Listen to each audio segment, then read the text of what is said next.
survient la naissance d'une expansion infinie de temps, d'espace et de matière. Chaque jour, de nouvelles découvertes dévoilent les mystères, les secrets époustouflants et implacables de l'endroit que nous appelons l'univers. À voir l'incroyable complexité de la Terre, les gens se demandent sans cesse comment tout cela est possible. Qu'est-ce qui donne réalité aux équations de la physique? La religion a longtemps offert avec Dieu une explication spirituelle de la création de l'univers. Mais la science apporte-t-elle une infime preuve de l'existence de Dieu? Ou la physique nous dit-elle qu'aucun créateur n'est nécessaire? Stephen Hawking et moi disons dans un ouvrage écrit ensemble que l'univers a pu surgir du néant. Embarquons pour une quête scientifique de Dieu dans l'univers.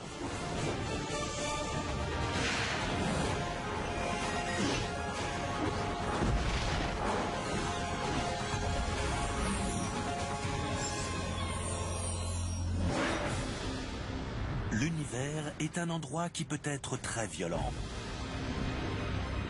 où des galaxies entrent couramment en collision et des étoiles épuisées explosent.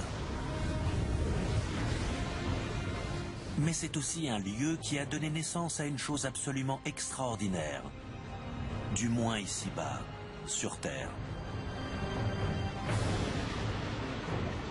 Des créatures conscientes, douées de raison. C'est bien sûr un mystère que l'univers existe de façon aussi intelligible. Mais cela me suggère qu'il y a un lien étroit entre l'univers, le grand ordre des choses et les créatures comme nous. D'une certaine manière, l'univers a pris conscience de lui-même. Il a initié l'émergence de créatures complexes, pensantes comme nous-mêmes, qui peuvent parvenir à connaître l'univers. Certains s'émerveillent du fait que l'univers a, au cours de milliards d'années, donné naissance à des êtres capables d'apprécier sa complexité.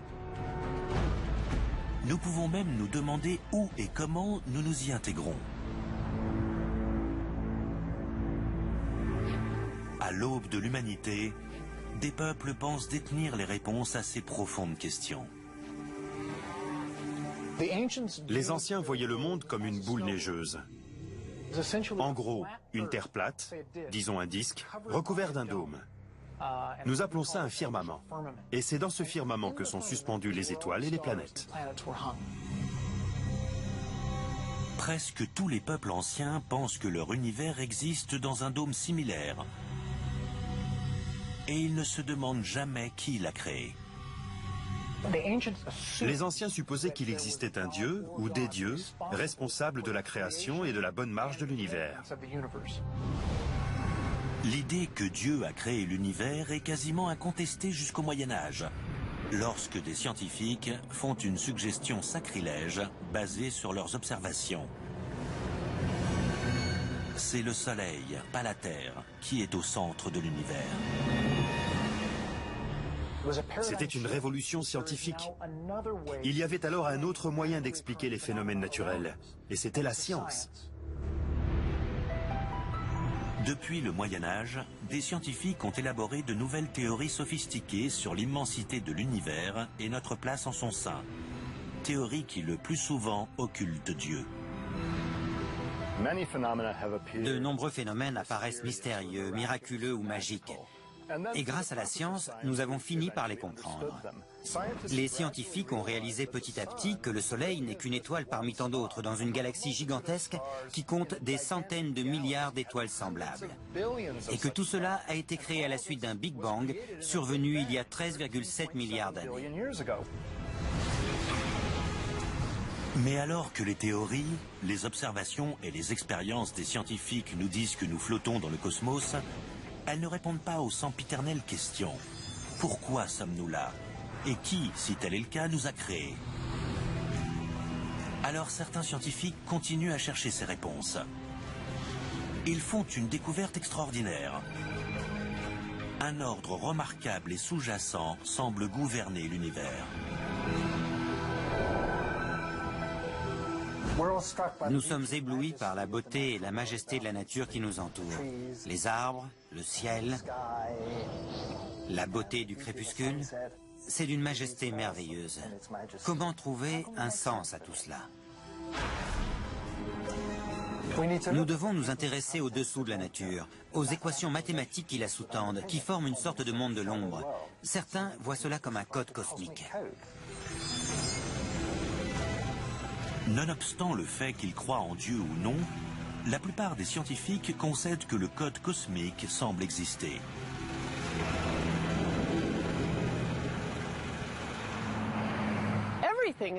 Tout dans l'univers est déterminé par les forces fondamentales de la nature.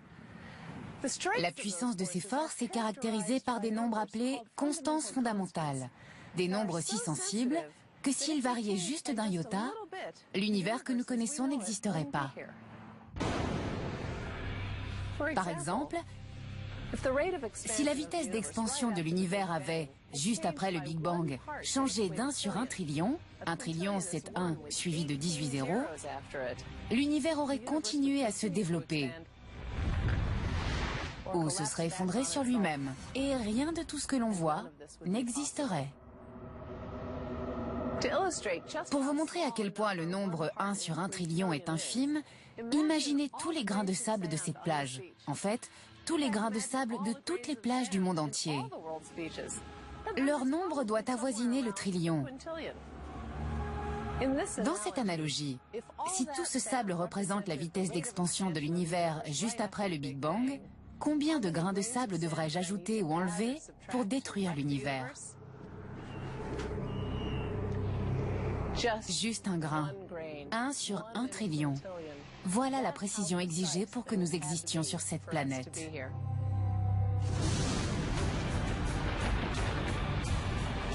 Mais même si le Big Bang est parfaitement calibré, la vie intelligente ne serait jamais apparue si la matière s'était dispersée uniformément dans l'espace.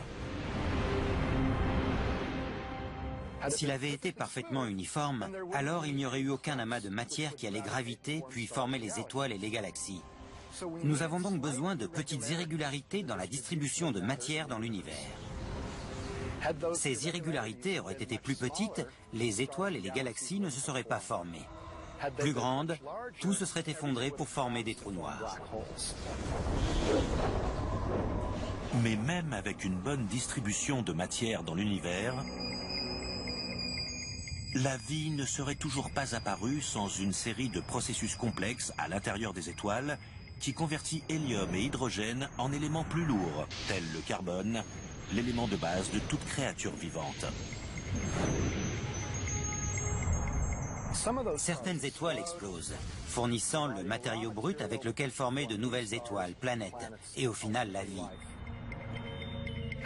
Si les lois de la physique étaient légèrement différentes, ou même si les constantes de la physique étaient légèrement différentes de leur valeur réelle, ce processus de fusion nucléaire et d'explosion d'étoiles ne serait pas possible.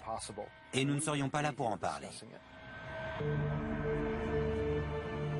Je ne connais pas un seul scientifique qui désavouerait l'affirmation disant que le monde est extrêmement ingénieux.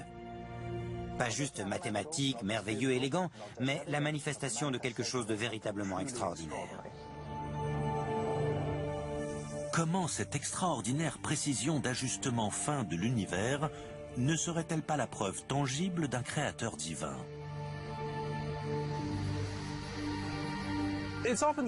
Je dis souvent que ces réglages délicats doivent être la preuve qu'une certaine engeance les a réalisés. La plupart des physiciens ne partagent pas cet avis. Quand on voit un phénomène se produisant avec précision en physique, ça signifie en général qu'un mécanisme que l'on ne comprend pas encore est à l'œuvre.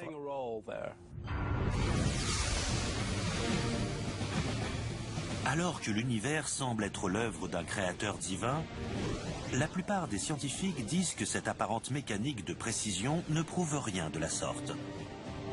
Quelque chose d'autre doit être responsable. Mais quoi d'autre que Dieu expliquerait la remarquable série d'événements qui ont conduit à l'apparition de la vie dans notre univers? Une candidate fort populaire est une idée qui paraît au moins aussi incroyable que l'existence de Dieu. C'est la théorie du multivers, des univers multiples. Un très grand nombre d'univers, peut-être même un nombre infini, pourrait en principe exister dans un vaste hyperespace. Nous pouvons comprendre l'idée de l'hyperespace en le comparant à une pinte de bière. La pinte de bière serait l'hyperespace, et les bulles seraient les univers individuels. Les bulles d'une pinte de bière sont quasiment toutes semblables, mais supposons qu'elles détiennent un éventail de propriétés diverses. Certaines auraient du carbone, de l'oxygène, des étoiles et de la gravité, et d'autres non. Nous serions dans l'une de celles qui aboutit à un univers riche et complexe, culminant avec l'apparition de la vie que l'on connaît. S'il existe un nombre infini d'autres univers, alors l'ajustement fin de l'univers qui semble prévaloir dans le nôtre n'est pas l'œuvre de Dieu, mais plutôt de la loi des statistiques. La majorité de ces univers ne se développerait pas naturellement de façon à abriter la vie. Mais quelques-uns, oui. L'explication de la particularité de notre univers, c'est que nous sommes les gagnants d'une gigantesque loterie cosmique. Il est logique de penser que nous ne pourrions ni vivre ni discuter de ça dans un univers hostile à la vie. Seuls les univers propices à la vie seraient peuplés d'êtres pensants. L'existence d'une multitude d'univers est en fait la conséquence simple et naturelle des modèles les plus prisés sur la naissance et l'évolution initiale de notre univers. C'est un peu comme les étoiles et les planètes. Tant qu'on a la capacité d'en faire un, il est facile d'en faire plein. Mais des théologiens disent que l'idée d'un nombre infini d'univers n'est pas plus probable que celle d'un créateur invisible, faisant en sorte que notre univers soit compatible avec la vie. Un multivers exige autant de foi que la foi en un Dieu omniscient. Il n'y a simplement aucune preuve de cela actuellement, et ce sera très difficile à prouver dans le futur. Le physicien Paul Davies a dit « Spéculer sur l'existence de billions d'univers juste pour expliquer le nôtre, c'est pousser l'excédent de bagages à des extrêmes cosmiques. »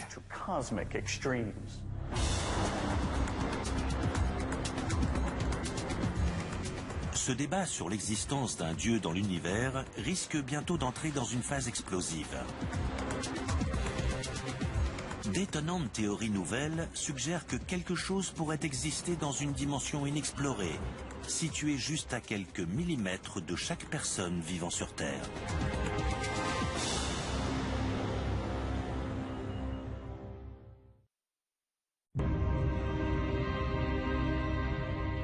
Alors que la recherche de Dieu dans l'univers s'intensifie, certains scientifiques travaillent au développement d'une théorie appelée le Saint Graal de la physique.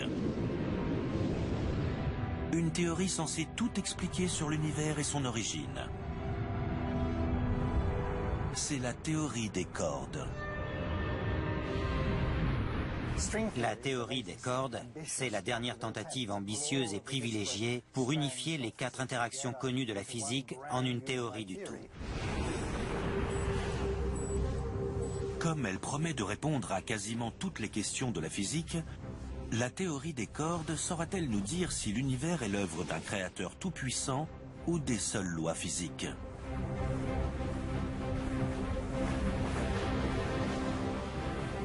Nous franchissons un palier. Chaque fois que nous découvrons de nouveaux liens entre les choses, nous franchissons un palier. Ça nous rapproche du résultat final. Et quand nous aurons la description complète de l'univers, nous ne pourrons guère faire beaucoup mieux. Que la théorie des cordes nous mène ou non à Dieu, elle offre déjà des suggestions tentantes sur des dimensions inexplorées que les humains n'ont jamais détectées. L'idée de base de la théorie des cordes, c'est qu'il existe de petits amas fondamentaux d'énergie. On pourrait les appeler des cordelettes qui vibrent différemment. Et les fréquences de vibration différentes correspondent à toutes les particules élémentaires de notre univers. Selon cette théorie, ces cordelettes de taille infinitésimale sont les briques fondamentales constituant l'énergie et la matière. Mais les mathématiques conduisant à cette théorie évoquent une conclusion surprenante. Les cordes ne doivent pas seulement vibrer dans les 3 dimensions connues, mais dans un plus grand nombre, ce qui soulève une question. Où sont ces autres dimensions ? Certains physiciens pensent que ces dimensions sont tellement petites que nous ne pourrons jamais les détecter. Mais d'autres disent que certaines de ces dimensions pourraient se trouver hors de notre univers, dans un prétendu super-univers. Il est possible que notre univers, avec ses 4 dimensions facilement observables, soit une sorte de membrane flottant dans un super-univers formé de dimensions supplémentaires. En théorie, les super-univers aux dimensions supplémentaires pourraient exister juste à quelques millimètres de nous, car ils se trouvent dans une dimension différente. Mais comment des choses pourraient-elles exister aussi près de nous à notre insu ? Et qu'est-ce que cela implique pour l'existence ou la non-existence de Dieu? L'astronome Laura Danley nous démontre ce concept à partir de son monde en 3 dimensions. Hauteur, largeur et profondeur, en essayant de communiquer avec le physicien Alex Flippenko, qui est sur un écran de télévision ayant seulement 2 dimensions, la hauteur et la largeur. Alex? Alex? Alex ne peut pas voir Laura, car il est enfermé dans 2 dimensions. Il lui manque la profondeur qui le relierait au monde de Laura. Il ne peut pas voir devant lui, et il ne peut pas voir derrière lui, car dans son univers à 2 dimensions, il n'y a pas de devant ou de derrière. Pour ma part, je peux regarder derrière moi et voir Alex sur l'écran. Et elle peut aussi entendre ce que dit Alex. Si les lois physiques ne peuvent s'appliquer que dans un certain nombre de dimensions, alors nous ne pouvons pas physiquement voir, toucher ou ressentir une autre dimension perpendiculaire aux précédentes. Par exemple, supposons que l'univers, notre univers hypothétique, soit cet écran de télévision. On peut monter ou descendre, aller à gauche ou à droite, voire combiner ses mouvements. Mais on ne peut pas entrer ou sortir. On pourrait décrire cette dimension sur le plan mathématique, mais elle serait inaccessible sur le plan physique. Alex? Comme Alex, qui se trouve dans la même pièce que Laura sans pouvoir la voir ou l'entendre, il pourrait exister juste à côté de nous des dimensions cachées que nous ne pouvons détecter. Alors si Dieu ou d'autres créatures suprêmes existent dans un nombre de dimensions supplémentaires, ils pourraient nous voir et nous approcher sans que nous nous en doutions. On peut imaginer des créatures intelligentes qui existent dans des dimensions supplémentaires et dont nous percevons les effets dans notre univers sans toutefois réaliser que ces créatures affectent en fait nos vies. Je pense qu'actuellement, la science ne peut certainement pas rejeter cela. Je pense que ça reste quand même du domaine de la spéculation. La théorie des cordes prétend que notre univers s'étend dans d'autres dimensions, mais ne prétend pas que des formes de vie existent dans ces autres dimensions. Il n'y a pas de patriarche barbu là-dedans créant l'univers, ou tirant les ficelles. Des théologiens affirment que nous ne trouverons jamais Dieu dans une réalité à 11 dimensions énoncée par la théorie des cordes, car Dieu transcende le super-univers. Caché dans les 11 dimensions de la théorie des cordes, c'est une remarquable somme d'ajustements fins. Mais caché dans les 11 dimensions de la théorie des cordes, ce n'est pas une réalité créatrice continue, inconditionnelle, totalement intelligible et sans restriction.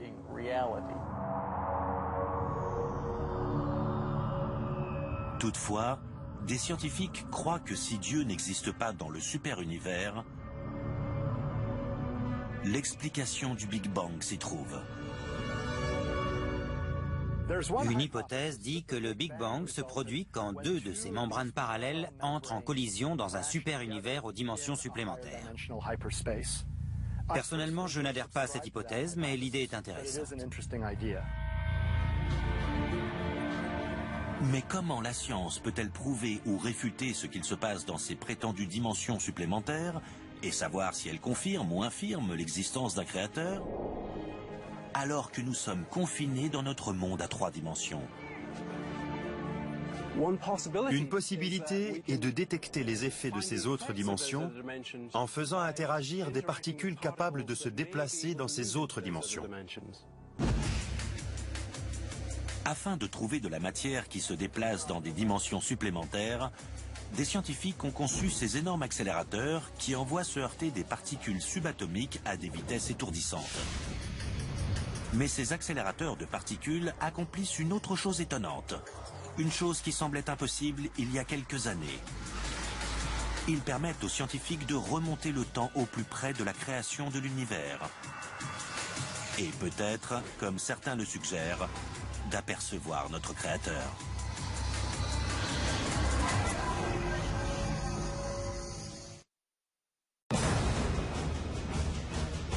Afin de déterminer si l'univers a été créé par Dieu ou les seules lois de la physique, des scientifiques utilisent des accélérateurs de particules valant des milliards de dollars qui les font voyager dans le passé quasiment jusqu'au moment du Big Bang. Pour accomplir cet exploit remarquable, des physiciens envoient des particules subatomiques dans des directions opposées dans d'immenses tubes circulaires. Quand ces particules avoisinent la vitesse de la lumière, les scientifiques les font entrer en collision.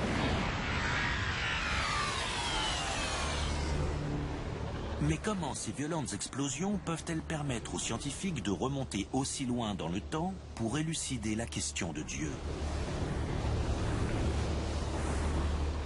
Les accélérateurs de particules nous emmènent au-delà du royaume de la théorie et nous donnent un accès direct à la physique qui a prévalu à la première fraction de seconde suivant le Big Bang. Les collisions à haute énergie entre particules élémentaires qui ont lieu dans ces expériences dégagent assez d'énergie pour recréer pendant un moment les conditions du tout début de l'univers. Et nous pouvons étudier ce moment de création à l'aide des lois physiques. L'énorme quantité d'énergie émanant de ces collisions est une version microscopique des conditions d'inflation qui existent juste après le Big Bang.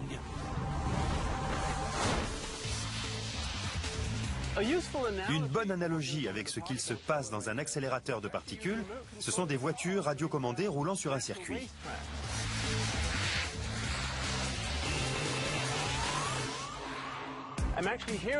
Je suis sur un circuit avec un spécialiste, Dan Smelzer, qui va me montrer comment manier la télécommande pour diriger ces voitures. Dan, à quelle vitesse vont ces voitures? Elles vont à 40 km/h. Et pour des voitures réelles, ça ferait du 250 km/h. C'est parfait pour notre démonstration, car ces petits objets, ces voitures qui roulent à grande vitesse sur le circuit, c'est exactement ce qui se passe dans un accélérateur de particules, où des particules fondamentales sont propulsées dans un parcours circulaire à une vitesse incroyable, presque la vitesse de la lumière, à l'aide de puissants électroaimants. Nous voulons en fait que les voitures jouent le rôle de ces particules qui filent dans l'accélérateur. Alors maintenant, nous allons faire prendre de la vitesse à ces voitures, et ce qui serait bien, c'est de les faire entrer en collision. C'est possible? C'est possible, mais ça va faire de la casse. Que va-t-il se passer? Elles vont voler en éclats. Bien, allons-y.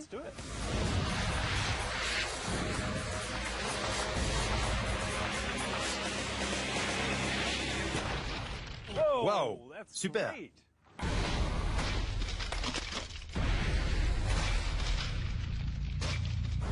Il y a des débris partout, allons voir. C'est génial. Waouh. On a plein de débris. Beaucoup de débris, oui. L'énergie créée par cette collision fracasse aussitôt les voitures en 1000 morceaux. Lorsque cette explosion est amplifiée de façon exponentielle dans un accélérateur de particules, elle dégage tellement d'énergie que durant une fraction de seconde, les conditions autour de la collision ressemblent à celles qui existaient juste après la création de l'univers. Et les scientifiques peuvent peut-être voir la main de Dieu initier cette création. Nous avons un aperçu de l'univers à son tout début. Nous avons un aperçu de la création. Nous pouvons voir comment l'univers est devenu ce qu'il est maintenant grâce aux lois physiques qui étaient à l'œuvre il y a des milliards d'années. C'est comme si nous revenions à l'usine de la création en recréant un petit bout d'univers dans l'expérience, ce qui nous permettrait d'observer le moment de la création et de constater que les lois physiques nous apprennent ce qu'il s'est réellement passé. De la même manière que nous observons le résultat de la collision, et que grâce aux lois physiques, nous pouvons déterminer comment les voitures sont entrées en collision et de quelle matière elles étaient constituées.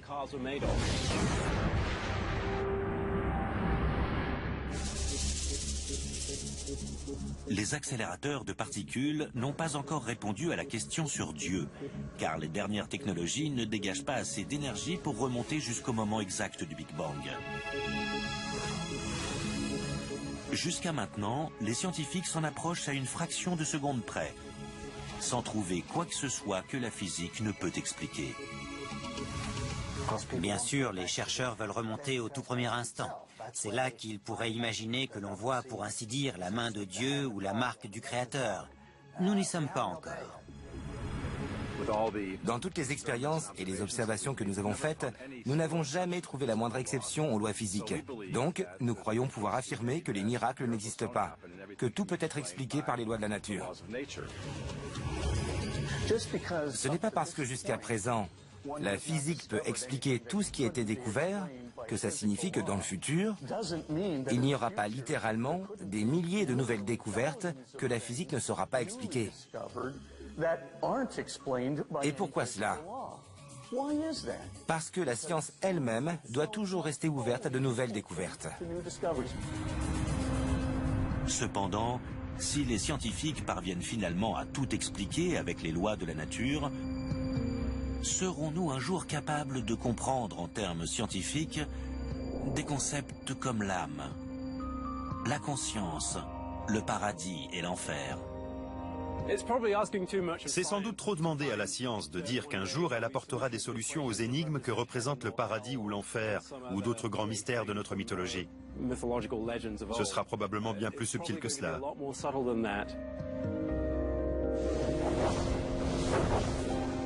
Les physiciens espèrent finalement trouver l'explication scientifique complète sur la façon dont l'univers a été créé. Mais ils disent qu'il n'est peut-être pas à leur portée de déterminer si c'est Dieu ou non qui est à l'origine des lois scientifiques.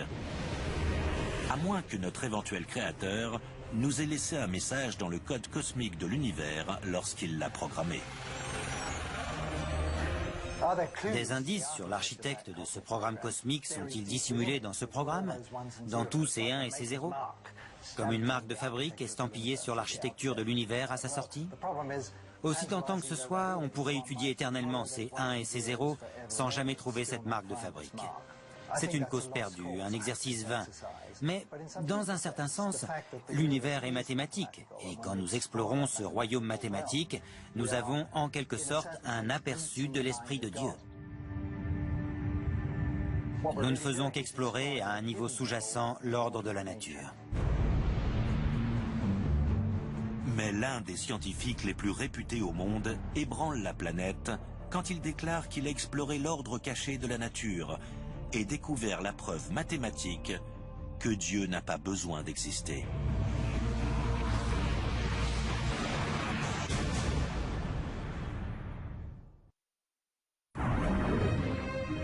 Alors que le débat sur l'existence de Dieu dans l'univers fait rage, le célèbre physicien Stephen Hawking affirme dans son livre « Y a-t-il un grand architecte dans l'univers ?» que d'après les derniers calculs de la théorie quantique, l'univers n'a jamais eu besoin de Dieu pour exister. Hawking et son co-auteur, Leonard Mlodinow, prétendent que les lois physiques justifient la formation spontanée de l'univers.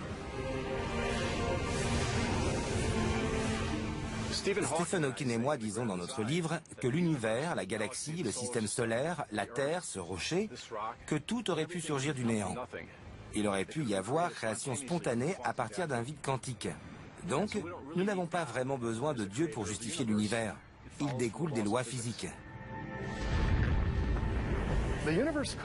L'univers aurait pu se former spontanément à partir de rien, car selon la physique quantique, des particules surgies du néant peuvent exister un bref moment avant d'y retourner. Nous avons observé cela en laboratoire et nous l'avons étudié. Peut-être que c'est dû à de petites fluctuations quantiques, Mais dans certains cas, les conditions deviennent compatibles avec une expansion. Cela peut donc conduire à la création d'un univers géant à partir du néant. Mais Filipenko et d'autres physiciens disent que nous ne savons pas comment et quand sont apparues les lois physiques. Cela est significatif, car des critiques déclarent que la création spontanée exige que la nature existe avant le Big Bang. Le néant qu'évoque Hawking est un vide quantique, répondant à des lois physiques. C'est comme dire, j'ai un compte en banque, mais hélas, il y a 0 sur mon compte. Cela signifie-t-il que je n'ai pas un vrai compte dans une vraie banque? Bien sûr que non. C'est justement parce que j'ai 0 sur mon compte que mon compte existe réellement dans une banque réelle. Lorsque des théologiens parlent de ce qui existait avant la création de l'univers, ils imaginent un véritable vide. Si l'univers vient vraiment du néant, cela signifie que quelque chose étant au-delà de l'univers, quelque chose dépassant l'univers, l'a créé, l'a fait surgir du néant alors qu'il n'y avait rien. Et cette entité transcendantale pourrait bien être Dieu. Stephen Hawking répond par une théorie élégante et étonnante que l'on peut démontrer à l'intérieur d'un monument de Californie du Sud. Je suis sous le planétarium de l'Observatoire Griffith à Los Angeles. Le planétarium illustre bien une idée sur l'origine de l'univers, appelée le modèle sans bord. Notre meilleure théorie sur l'origine de l'univers dit que l'univers provient d'un point singulier. Toute la matière, l'espace, le temps, l'énergie et même les lois physiques semblent avoir surgi de ce point singulier. Toutefois, lorsque des scientifiques ont recours aux lois physiques pour comprendre ce qui a provoqué le Big Bang, ils rencontrent ce qui s'appelle une singularité, un point où les lois physiques semblent ne pas s'appliquer et où, en théorie, on a besoin d'un Dieu omniscient pour initier la création de l'univers. C'est un réel problème pour les scientifiques. Mais Stephen Hawking et d'autres partisans du modèle sans bord ont trouvé un moyen de le contourner en disant que l'univers n'est pas né d'une singularité. Ils disent que l'origine de l'univers n'est pas un point, mais plutôt un dôme. Juste après le Big Bang, l'espace et le temps se sont courbés ensemble. Aussi difficile que ce soit à imaginer, Hawking dit que le temps est au départ juste une autre dimension de l'espace. Avec le modèle sans bord, il n'y a jamais un moment où les lois physiques ne s'appliquent pas. L'espace et le temps n'ont pas de frontières, pas de bords, pas de début, pas de singularité. Alors, essayer de remonter le temps jusqu'au commencement de l'univers, c'est comme essayer d'aller au nord du pôle Nord, ou dans notre analogie, plus haut que le sommet de notre planétarium. On ne peut pas y parvenir, car un tel endroit n'existe pas. Si on retrace l'histoire cosmique jusqu'à ce que l'on considère le tout premier instant, tout se confond dans une sorte de confusion quantique. Il n'y a jamais une singularité qui déclenche tout. C'est une idée assez nette d'un univers en quelque sorte autodidacte. Il n'y a pas d'avant. Le temps ne dure pas depuis une éternité. Le temps a commencé avec l'univers. L'espace a commencé avec l'univers, mais de telle manière qu'il n'y a pas d'instant initial. Si le modèle sans bord et la création spontanée sont vrais, dit Hawking, l'univers n'a pas de véritable commencement et n'aurait eu besoin de rien d'autre que les lois physiques pour exister.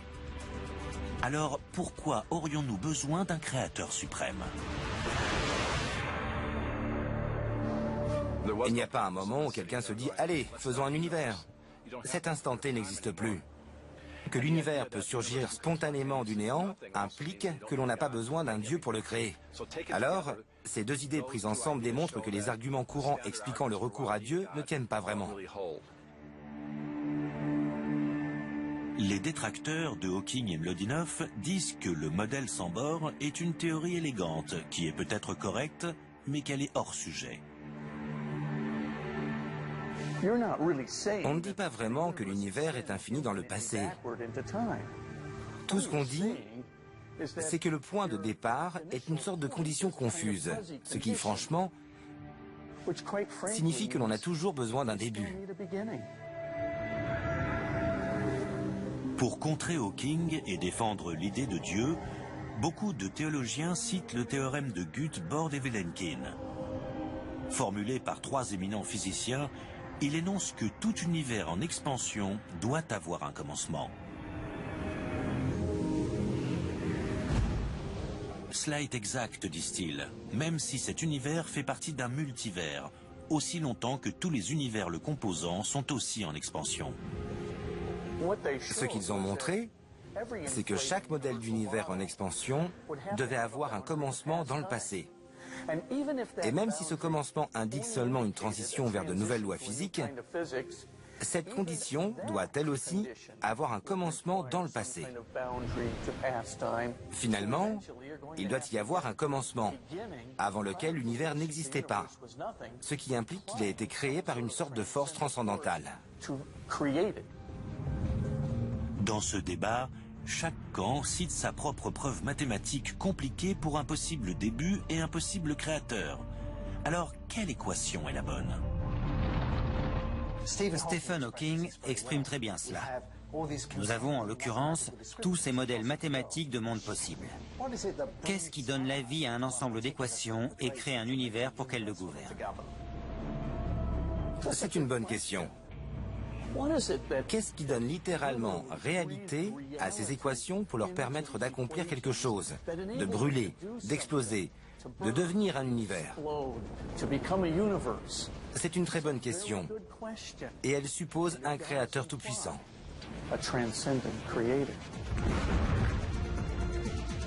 Ce débat, pour savoir si l'univers est l'œuvre d'un créateur omniscient ou résulte des seules lois physiques, fera rage jusqu'à ce que nous trouvions des preuves en faveur d'une thèse ou de l'autre.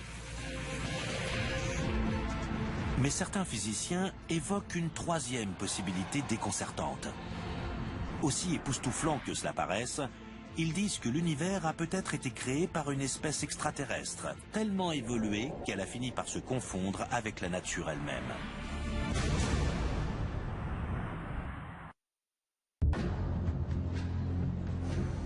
Alors que des physiciens cherchent des réponses aux questions fondamentales sur l'origine de l'univers et le rôle que Dieu a peut-être joué dans sa création, certains se demandent dans quelle mesure cette quête changerait si nous entrions en contact avec une civilisation extraterrestre avancée.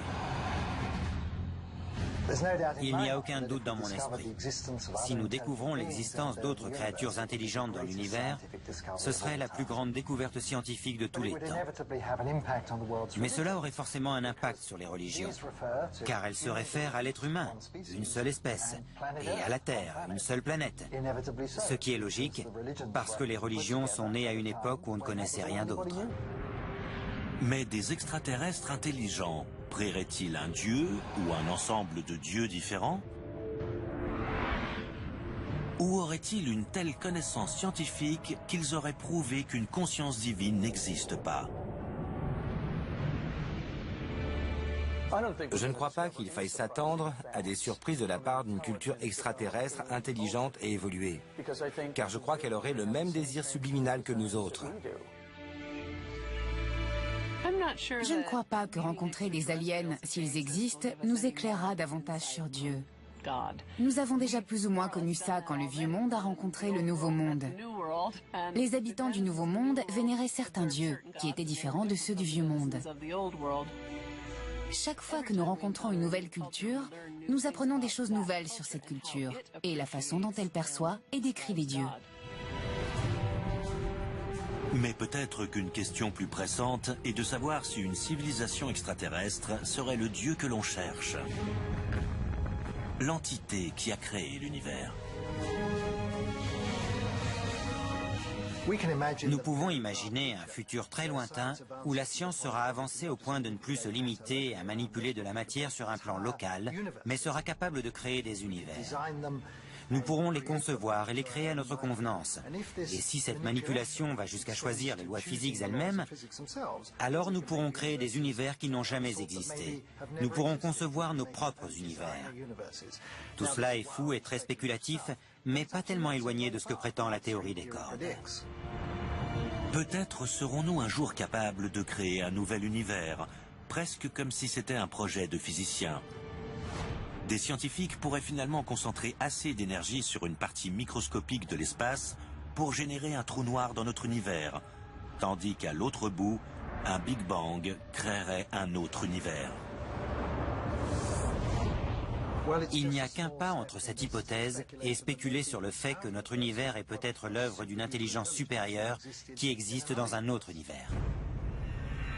Si cette spéculation s'avère véridique, elle fera écho à l'ancien enseignement hindouiste disant qu'il existe un nombre infini d'univers, chacun ayant un dieu différent et songeant à sa propre destinée cosmique. Mais ce Dieu serait-il l'être suprême que la plupart des gens voient comme notre créateur? Ou un simple mortel très évolué? Une mère fait un enfant, et cela ne signifie pas que la mère est Dieu pour cet enfant. Nous sommes tous des créatures de la Terre. Et cela ne signifie pas que la Terre est Dieu. Même si l'on avait de multiples dieux, ayant envisagé de multiples univers, on aurait toujours logiquement besoin d'un super dieu qui aurait envisagé l'existence de tous les autres dieux ainsi que de tous les univers qu'ils ont envisagés.